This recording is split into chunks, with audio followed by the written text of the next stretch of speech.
آپ سے گزارش کی جاتی ہے کہ ہماری اس ویڈیو کو پورا دیکھیں۔ اس میں چھوٹی چھوٹی باتوں کو ڈسکس کیا گیا ہے تاکہ آپ کو ایک ایک بات صحیح سے سمجھ آ جائے، اور آپ ایک کمنٹ کر کے یہ ضرور بتائیں کہ آپ امام حسن اور حضرت محمد صلی اللہ علیہ وآلہ وسلم کی آل سے کتنی محبت کرتے ہیں۔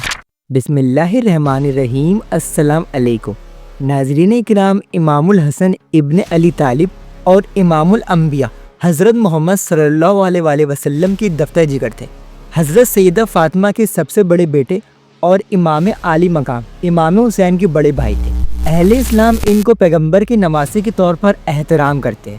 ناظرین، اہل سنت ان کو 5واں خلیفہ مانتے ہیں، جبکہ اہل تشیع ان کو دوسرا خلیفہ مانتے ہیں۔ ہجرت کے تیسرے سال رمضان مبارک کے مہینے میں نبی کریم صلی اللہ علیہ وآلہ وسلم کو امام الحسن کی ولادت کی خبر ہوئی۔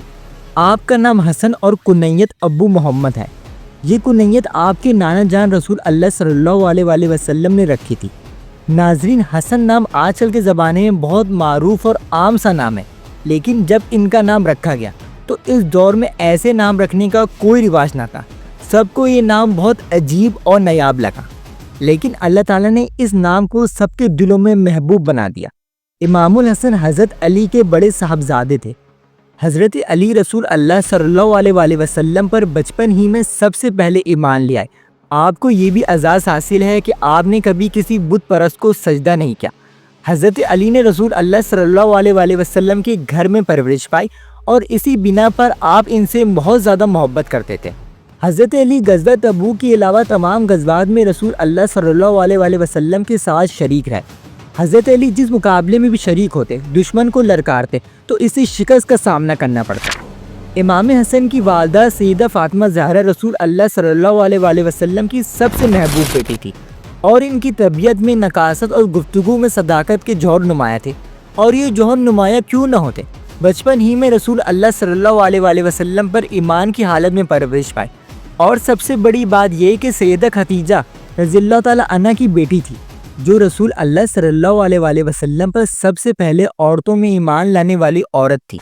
سیدہ فاطمہ کے بارے میں رسول اللہ صلی اللہ علیہ وآلہ وسلم کا فرمان ہے کہ فاطمہ کائنات کی تمام جنتی عورتوں کی سردار ہیں، اور آپ صلی اللہ علیہ وآلہ وسلم نے یہ بھی فرمایا کہ فاطمہ میری جگر کا ٹکڑا ہے، جو چیز اسے بے چین کرتی ہے وہ مجھے بھی پریشان کر دیتی ہے، اور جو چیز اس کو تکلیف دیتی ہے وہ مجھے بھی تکلیف دیتی ہے۔ حضرت فاطمہ اپنے تقوی و پرہیزگاری کی وجہ سے نہ صرف اللہ کے پیارے نبی حضرت محمد صلی اللہ علیہ وآلہ وسلم کو عزیز تھی، بلکہ اس مقام پر فائز ہو چکی تھی کہ اللہ تعالیٰ کی بارگاہ الہی میں انہیں ایک قرب حاصل ہو چکا تھا۔ حضرت علی اور سیدہ فاطمہ کی گلشن میں امام حسن کا پھول 3 ہجری میں کھلا۔ امام حسن کی پیدائش رمضان کے مہینے میں ہوئی تھی۔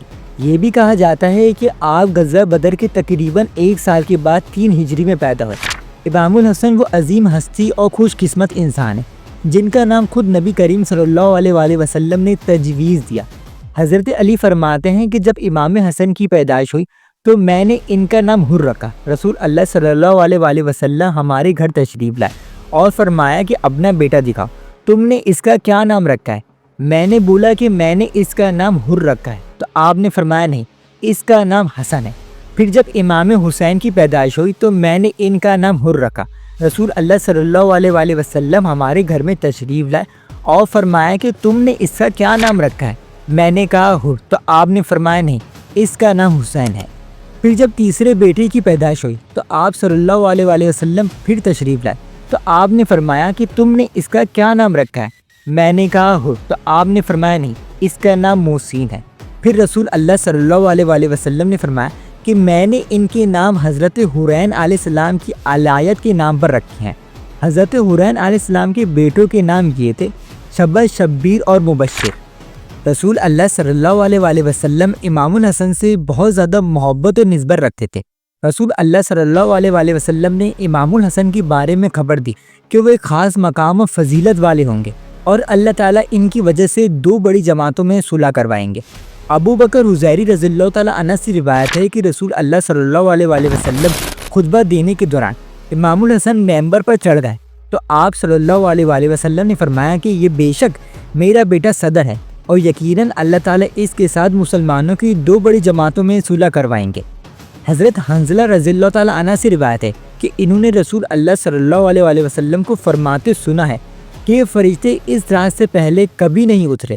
اس نے رب سے خاص طور پر اجازت طلب کی کہ وہ مجھے خوش قسمتی کی خبر سنا دے کہ یقیناً حضرت فاطمہ جنتی عورتوں کی سردار ہے اور امام حسن اور امام حسین جنتی نوجوانوں کے سردار ہیں۔ حضرت ابو ہریرہ رضی اللہ تعالیٰ عنہ سے روایت ہے کہ ایک شخص نے امام حسن سے پوچھا کہ آپ صلی اللہ علیہ وآلہ وسلم کی آپ کو کون سی بات یاد ہے؟ تو آپ نے فرمایا کہ مجھے یاد ہے کہ ایک دفعہ میں نے صدقے کی کھجور اٹھا کر اپنے منہ میں رکھ لی تھی، تو آپ صلی اللہ علیہ وآلہ وسلم نے اس کھجور کو میرے منہ سے نکالا اور واپس صدقے کی کھجوروں میں رکھ دیا اور فرمایا کہ آل محمد کو صدقہ کھانا حرام ہے۔ ایک شخص نے امام حسن کو اللہ تعالیٰ کے ساتھ سرگوشی کرتے ہوئے سنا تو اس نے کہا کہ آپ اللہ کے عذاب سے ڈرتے ہیں، حالانکہ آپ کے پاس تو نجات کا راستہ موجود ہے۔ آپ صلی اللہ علیہ وآلہ وسلم کے آپ نواسے ہیں اور آپ اس قابل بھی ہیں کہ آپ صلی اللہ علیہ وآلہ وسلم آپ کی شفاعت کریں، اور بھرا یہ کہ اللہ تعالیٰ کی رحمت ہر چیز پر قادر ہے۔ امام حسن نے فرمایا کہ جہاں تک رسول اللہ صلی اللہ علیہ وآلہ وسلم کی نواسا ہونے کی بات ہے تو اللہ تعالیٰ کے حکم سے جب سور پھونکا جائے گا تو لوگوں کے درمیان رشتے اور تعلقات ختم ہو جائیں گے، اور جہاں تک شفاعت کی بات ہے تو اللہ تعالیٰ فرماتے ہیں کہ کون ہے میری مرضی کے بنا کسی کو شفاعت دے۔ امام حسن بہت نرم مزاج انسان تھے، وہ اپنے ظلم کرنے والوں پر بہت زیادہ حلیم تھے۔ جو اپنی جہالت سے ان کو تکلیف پہنچاتا آپ اس کو درگزر کر دیتے۔ اسی نرمی اور درگزرگی کی بنا پر آپ لڑائی جھگڑے سے گریز کیا کرتے تھے۔ جب رمضان مبارک کے مہینے میں حضرت علی کو شام میں شہید کر دیا گیا تو لوگوں نے نگاہ خلافت کے لیے آپ کی طرف اٹھائی، کیونکہ آپ کی عداوت اور اقلابت کا بل صرف تعلیم تھا۔ آپ ہمیشہ سے حق اور ثابت قدم رہتے، صحبت اور بہادری آپ کی شان تھی، بہادری صبر آپ کی پہچان تھی۔ جب صحابہ کرام نے آپ کو خلیفہ چننے پر متفق ہو گئے تو لوگوں نے آپ کی بیعت کرنا شروع کر دی۔ تقریباً 40,000 سے زیادہ لوگوں نے آپ کی بیعت کی۔ آپ کی حکومت ایران سے لے کر یمن کے علاقے میں پھیلی ہوئی تھی۔ ادھر شام میں امیر المومنین حضرت علی کی شہادت کے بعد حضرت معاویہ کو خلیفہ بنا دیا گیا اور لوگوں نے حضرت معاویہ سے بیعت کرنا شروع کر دی۔ حضرت معاویہ جانتے تھے کہ امام حسن ان سب لوگوں سے بڑھ کر فساد اور فتنوں کو ناپسند کرتے ہیں، چنانچہ خطوط کے ذریعے آپ نے ان سے رابطہ کرنا شروع کر دیا اور باہمی تعلقات کو بہتر بنایا، اور ان سے یہ بھی وعدہ لیا گیا کہ اگر حضرت معاویہ کو کوئی حادثہ پیش آ جاتا ہے اور امام حسن زندہ ہوتے ہیں تو وہ خلافت کی ذمہ دار ہوں گے۔ اس کا مطلب یہ کہ حضرت معاویہ کے جانے کے بعد خلیفہ امام حسن کو مقرر کیا جائے گا۔ عبداللہ ابن جعفر رضی اللہ تعالیٰ عنہ فرماتے ہیں کہ امام حسن نے فرمایا کہ میں نے ایک رائے قائم کی ہے، میں پسند کرتا ہوں کہ تم میں سے میری پیروی بھی کرو۔ میں نے کہا کہ وہ رائے کیا ہے؟ امام حسن نے کہا کہ میرا خیال ہے کہ مدینہ جاری مقصد کرو، یعنی مدینہ کا رخ کرو اور وہاں قائم کرو، اور خلافت والے معاملات حضرت معاویہ کے لیے چھوڑ دو، کیونکہ یہ فساد بہت زیادہ طویل ہو چکا ہے اور بہت زیادہ خون خرابہ بھی ہو چکا ہے اور راستے بھی منقطع ہو چکے ہیں۔ عبداللہ ابن جعفر رضی اللہ تعالیٰ فرماتے ہیں کہ میں نے کہا کہ اللہ تعالیٰ آپ کو امت محمدی کی طرف سے بہترین جزو عطا فرمائے گا۔ اس طرح رسول اللہ صلی اللہ علیہ وآلہ وسلم کی یہ والی بات بھی پوری ہو گئی کہ اللہ تعالیٰ ان کی وجہ سے مسلمانوں کی دو بڑی جماعت میں صلح کروائیں گے۔ امام حسن خلافت کے حقدار ہونے کے باوجود بھی حضرت معاویہ کے حق میں دستور ہو گئے، صرف اس لیے کہ مسلمانوں کو آپس میں خون ریزی سے بچایا جا سکے۔ آپ نے لوگوں کو جمع کر کے ایک خطبہ فرمایا۔ آپ نے فرمایا کہ اے ایمان والو، اللہ تعالیٰ نے ہمارے پہلے والوں کے ذریعے تم کو ہدایت دی اور بعد والوں کے ذریعے تم کو خون ریزی سے بچایا۔